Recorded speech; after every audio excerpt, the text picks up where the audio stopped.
So, papunta ako ngayon ng store or Asian store para mamili ng prutas at mga gulay.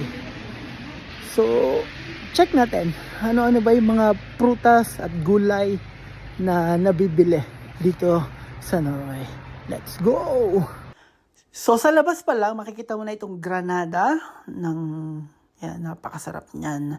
Yan yung persimmon at mangga na 20 kroner or 120 ang isa. Then, meron din diyang plum na hindi naman siya malutong, kaya hindi ako bumili. So, may grapes dito na green and red.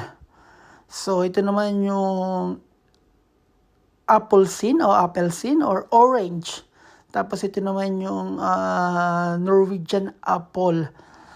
So, hindi rin yan ako bumili. Tapos, ang tawag dito is, kung pongkan sa atin, ito yung clementine. At yung orange po ay applesin. So, ang apple sa Norway is eple.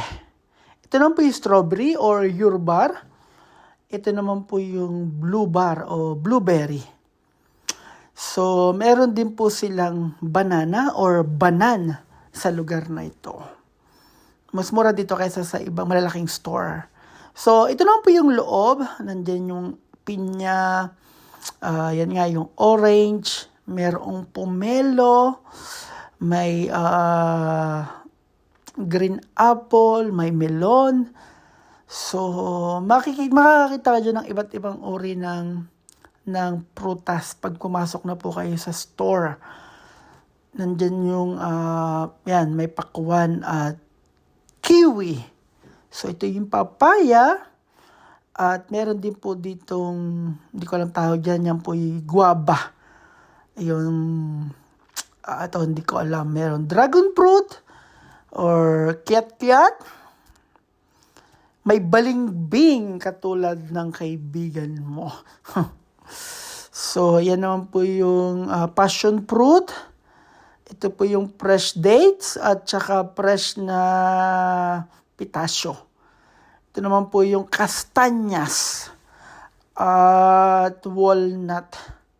Yan. So, dito naman po yung side ng mga gulay. Mostly patatas, may buko, may kasaba, may ube, yan, may beans, meron ding mushroom, yan yung hilaw na mangga, papaya, upo, karamihan dito patatas, yan may labanos na napakamahal, yan yung talong at okra na almost 400 ang kilo.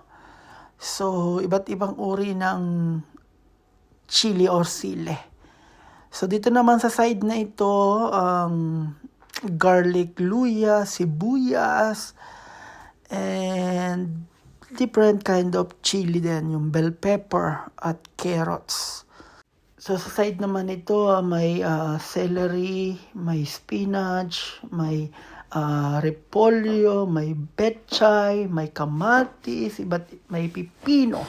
So, nakapamili na ako ng kailangan ko. Bumili na ako ng kaunting gulay at prutas. So, sasakay na ako ng train at pauwi na ako ng bahay. So, ito pala yung napamili ko. I have grenade. I have mango. Meron din akong talong, okra, at saka beans. So, nakasakay na ako ng train at pauwi na ako ng bahay. Salamat!